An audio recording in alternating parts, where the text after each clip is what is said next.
A satellite passes over southern Europe just after midnight. Down below, in terrain that only hours earlier looked like an ordinary dry July or August landscape, the instruments pick up dozens of separate heat signatures. Some barely change in size from one pass to the next. Others stretch, within a matter of hours, into long, glowing lines, as if someone had traced the outline of the continent in fire. The air temperature was roughly the same in both cases. So was the humidity.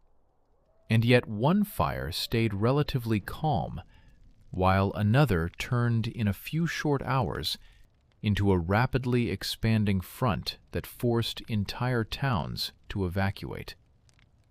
Why can fire behave so differently under conditions that look almost identical?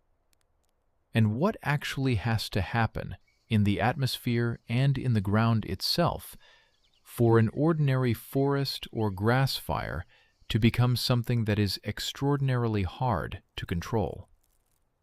The summer of 2026 in Europe gives this question plenty to work with.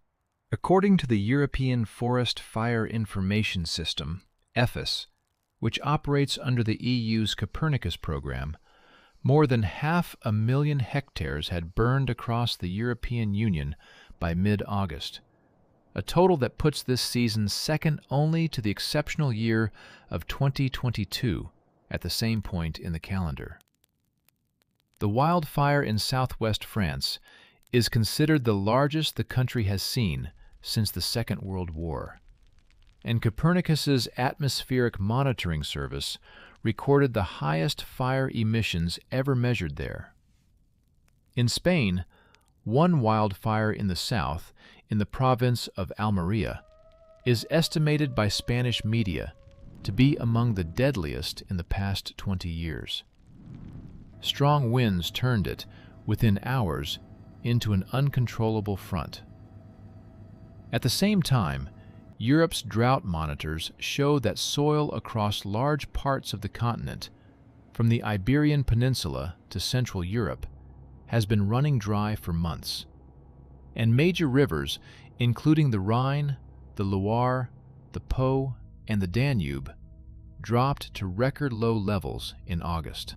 On top of all that, the continent is now in the grip of yet another powerful heatwave this summer, with relative humidity in some regions falling below 20%. It's in this atmosphere, not in a vacuum of abstract numbers, that we need to look for the answer to why fire behavior is becoming so much harder to predict. It's worth starting with an idea that sounds obvious at first, but ends up explaining almost everything that follows. Hot air, by itself, does not burn. What burns is fuel. Dry grass, shrubs, fallen pine needles, branches, forest litter, and sometimes living plants that have simply lost too much water.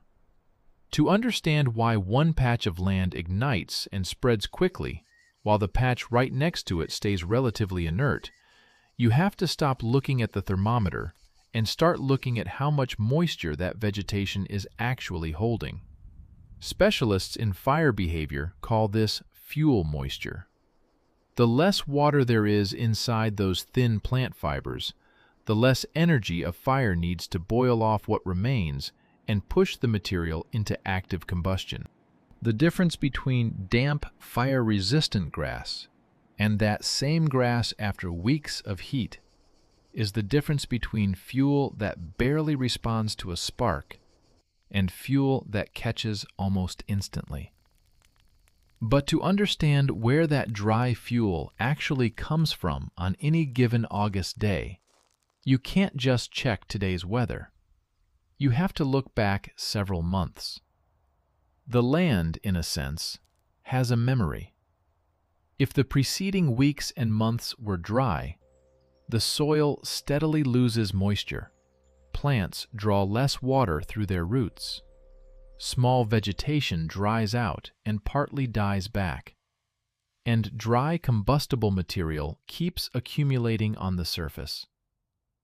That's exactly what's been happening across much of Europe this year. Drought monitors show that soil moisture deficits now affect roughly half of the European Union and the United Kingdom to some degree. And in parts of France, Germany, Hungary, and Romania, drought has reached alert level.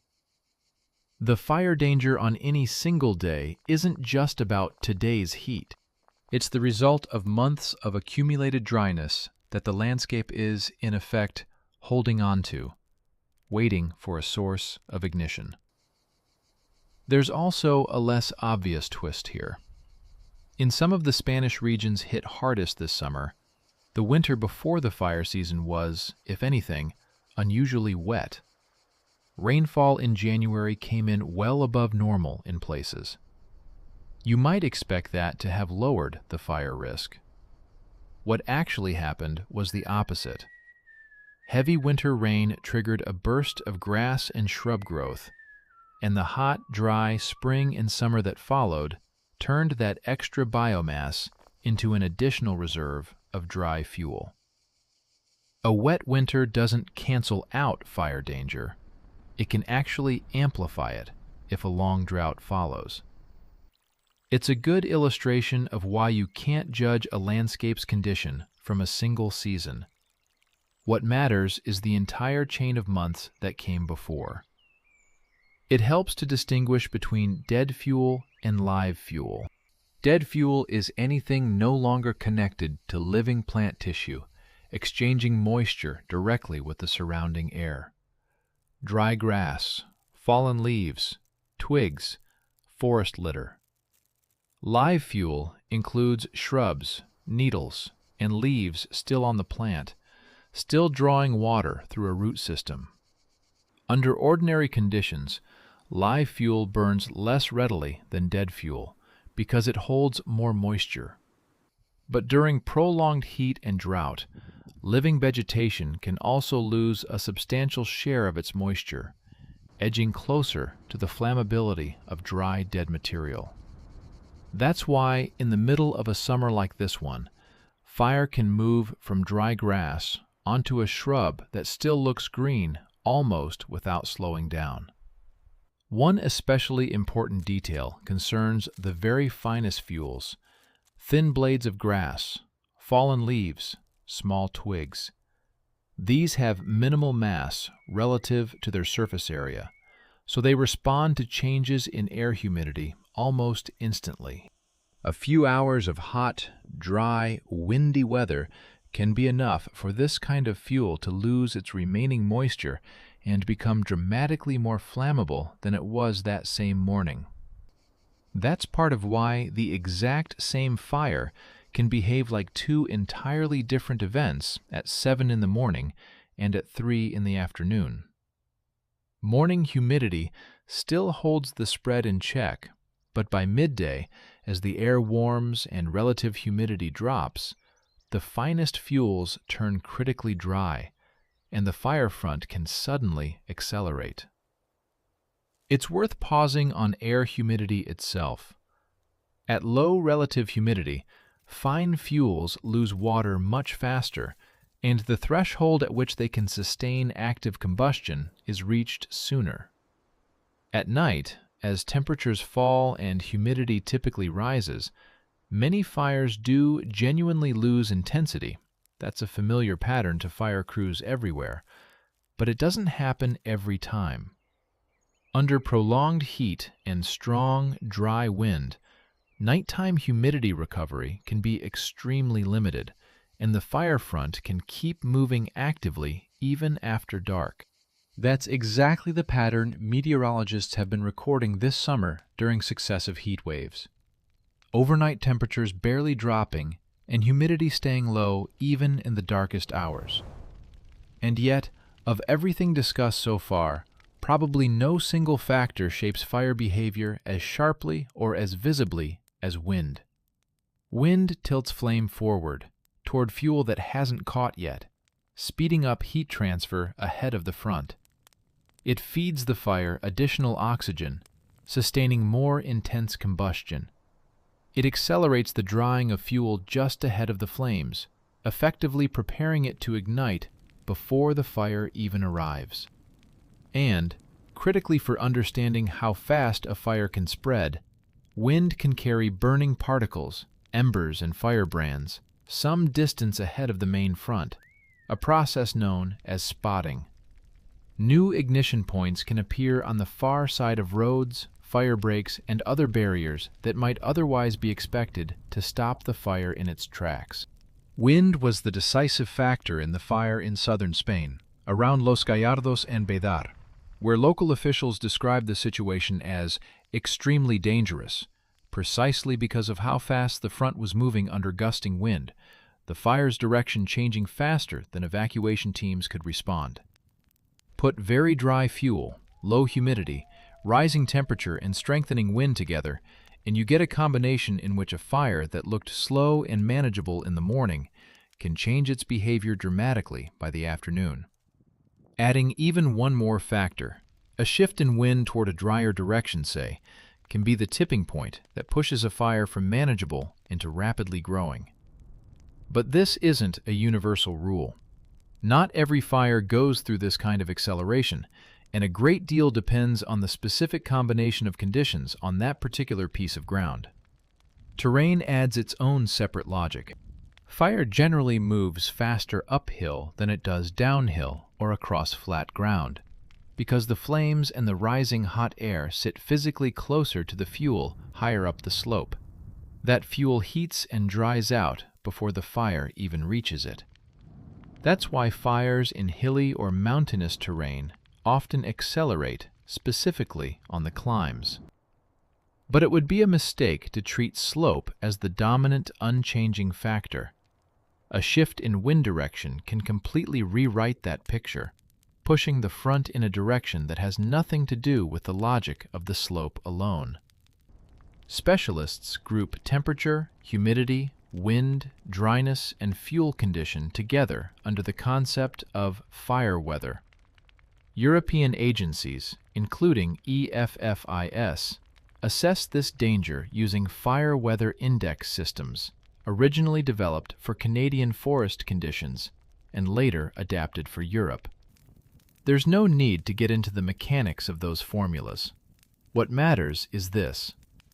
A high fire danger index does not mean a fire will necessarily start. It simply shows how ready the landscape is to burn quickly and intensely if a source of ignition appears. The distinction between fire danger and an actual fire is fundamental. Danger builds up in the atmosphere and in the fuel itself, sometimes weeks before the first spark. But starting a fire always requires an actual ignition source. A lightning strike, human activity, equipment failure, an accident, or some other cause. The cause of ignition and the fire's subsequent behavior are two separate questions, and they shouldn't be confused. What actually created the spark is often hard to establish and requires a separate investigation, while how that spark turned into a fast-moving front is determined by an entirely different set of factors: fuel condition, wind, humidity, and terrain. There's a point, though, at which the fire itself starts to affect the atmosphere around it. And this is arguably one of the most fascinating turns in the whole story. Once a fire becomes large and intense enough, the heat it releases warms the air above it so strongly that this air begins to rise rapidly, forming a powerful updraft. Air from the surrounding area gets drawn in to replace it, which is why large fires can sometimes generate their own localized wind patterns, capable of intensifying or unexpectedly shifting the fire's direction near the ground. It's worth being clear here. This doesn't mean every forest or grass fire creates its own weather. This kind of dynamic is specific to sufficiently powerful, intense fires, not to an ordinary, everyday blaze. If the updraft above a fire is strong and sustained enough, the rising hot air and smoke form a tall column that can climb several kilometers, gradually cooling and spreading out near the top. The physics is fairly simple. Air heated near the surface rises quickly, cools and expands as it climbs, carrying smoke, ash, and water vapor with it. If that updraft lifts sufficiently moist air to an altitude where the temperature drops below the dew point, the water vapor begins condensing into droplets, and a genuine cumulus cloud forms above the smoke column. At that point, it's no longer just smoke. It's a cloud generated by the fire's own convection, something specialists call pyrocumulus. In rare cases, when a fire is exceptionally powerful and the atmosphere above it is unstable enough, that convection can develop into something considerably more intense. A storm cloud generated by the fire itself, known as pyrocumulonimbus. A system like this can loft smoke to very high altitudes, produce strong and chaotic vertical air movement, and in some cases, even generate its own lightning through the separation of electrical charge inside the cloud. That lightning, in turn, can occasionally spark new secondary fires some distance from the original blaze. It's worth stressing, though, this remains a fairly rare phenomenon, and by no means every large European fire this summer has produced anything like it. It's worth mentioning, not for the sake of a dramatic image, but because it shows just how far a fire is capable of reshaping the atmosphere around itself. Smoke from these fires is, in many ways, a bigger and more far-reaching story than the fire on the ground itself. Copernicus's atmospheric monitoring service, using satellite data and aerosol transport models, recorded this summer that smoke from fires in France and Spain degraded air quality for millions of people, far beyond the immediate area where the fires were burning. Fine smoke particles can travel hundreds, sometimes thousands of kilometers on atmospheric winds, while still affecting air quality far from their source. That's why smoke plumes from southern European fires this summer were picked up by weather satellites well beyond the regions where the fires themselves were actually burning.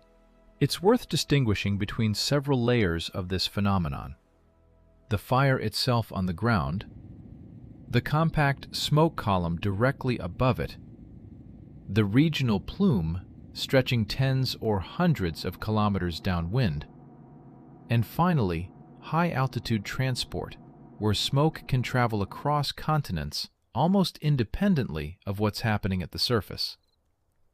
These plumes are visible from space, too, which is why satellite images sometimes show not Europe itself, but a haze-covered expanse stretching well beyond the areas actually on fire. But it would be an exaggeration to say the entire continent was covered in smoke. Even during the most active weeks of the summer, most of that haze stayed concentrated over specific regions and the paths their smoke followed downwind, not over the whole of Europe at once. A large wildfire can almost never be put out the way you'd put out a campfire, by simply dousing it with water. The problem lies in the scale and the way several factors interact at once. A fire front can stretch for many kilometers, demanding simultaneous action on multiple sections at the same time. Wind can change direction faster than ground crews can reposition. Rough terrain limits access for both people and equipment. Wind-carried embers create new ignition points behind what look like an already contained front. Thick smoke reduces visibility and complicates both ground and air operations. It's the combination of all these factors together, not any single one of them, that makes large fires so difficult to manage. Aircraft, planes, and helicopters dropping water or fire retardant can slow a fire's advance in specific areas and support ground crews. but they're not a tool that instantly extinguishes a large fire in its entirety.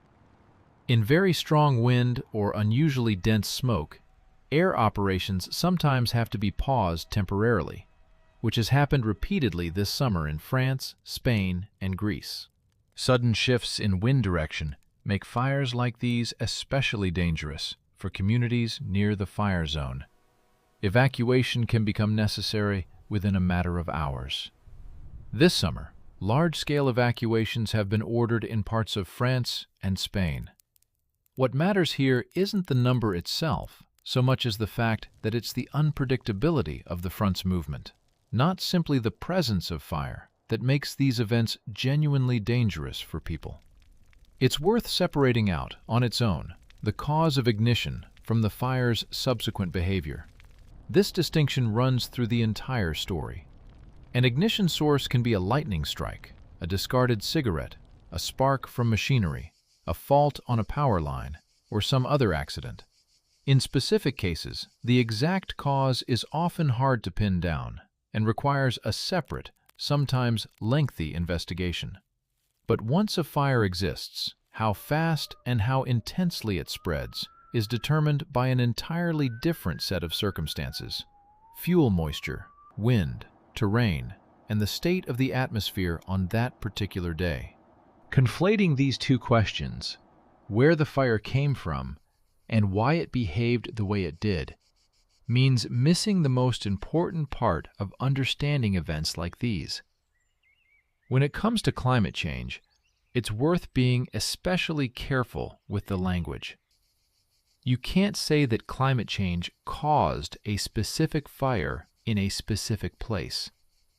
Any individual ignition requires its own source and its own investigation into the circumstances.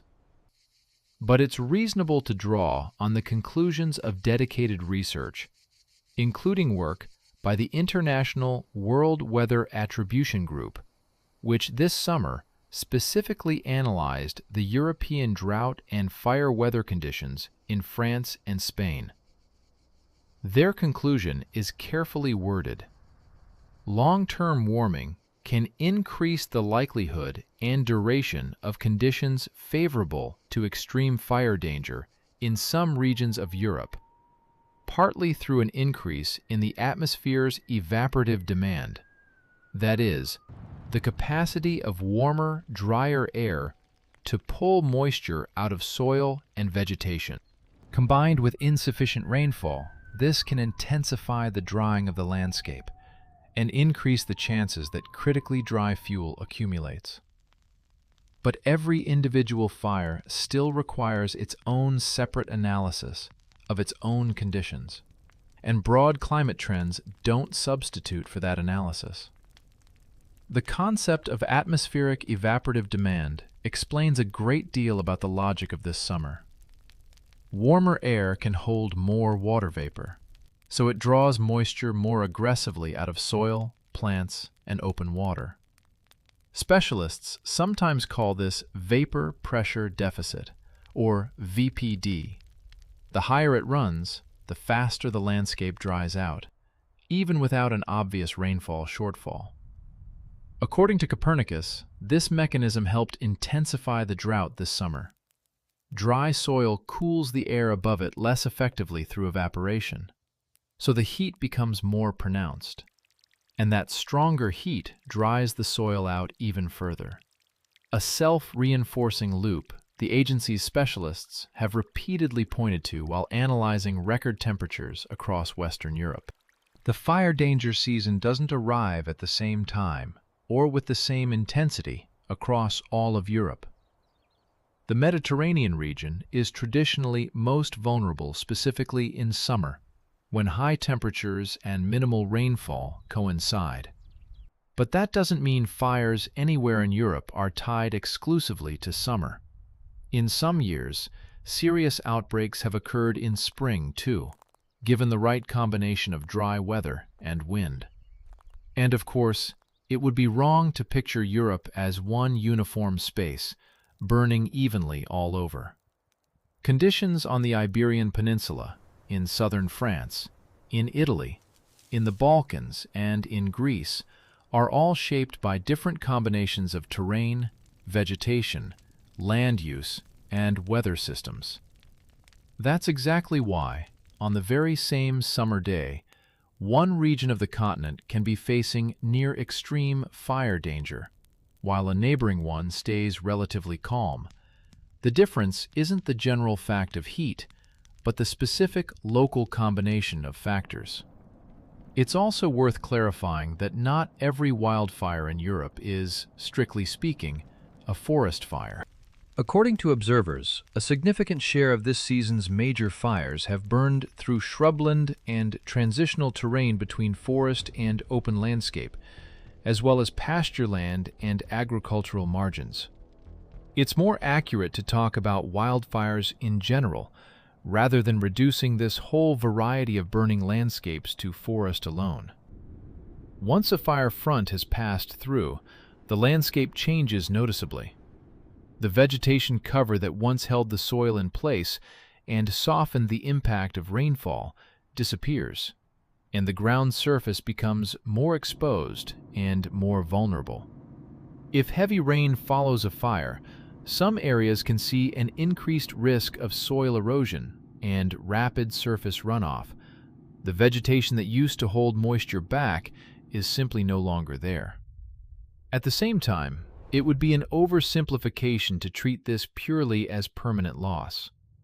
Many Mediterranean plant communities are, historically, adapted to periodic fire and can recover fairly quickly. But when fires become too frequent, too intense, or burn too large an area in too short a time, an ecosystem's capacity to recover can be pushed past its limit. Fire isn't inherently beneficial, but it isn't a death sentence for nature in every single case either. It depends on the frequency, intensity, and scale of the specific events involved. So what, in the end, determines whether a particular fire stays a relatively manageable episode or turns into a rapidly growing front that becomes extraordinarily hard to control? The answer doesn't come down to a single factor. A fire's power and danger emerge from several conditions lining up at once: fuel that has dried out over weeks or months, low air humidity, strengthening wind, the specifics of the terrain, instability in the atmosphere above the fire itself, and of course the ignition source, without which none of the rest matters at all. One of these factors can be especially striking and memorable: a wall of flame climbing a slope, a vast column of smoke visible from dozens of kilometers away. But truly extreme fire behavior almost never comes from any one of those factors in isolation. It comes from all of them lining up together. The satellite continues its pass over southern Europe. A smoke plume that not long ago blotted out half the horizon now stretches out on the wind and slowly disperses over the sea. On the ground, fire crews are still at work along a front line that has changed direction more than once over the past day. From orbit, the burning area itself takes up only a tiny fraction of the continent, a thin band set against a vastly larger expanse of land and sea. And it's at exactly this scale that the central point becomes clear. Fire is a local phenomenon, tied to one specific place and one specific spark. But the conditions that determine how it behaves, slow or fast, manageable or nearly unstoppable, take shape in the atmosphere and on the ground long before the first flame ever appears.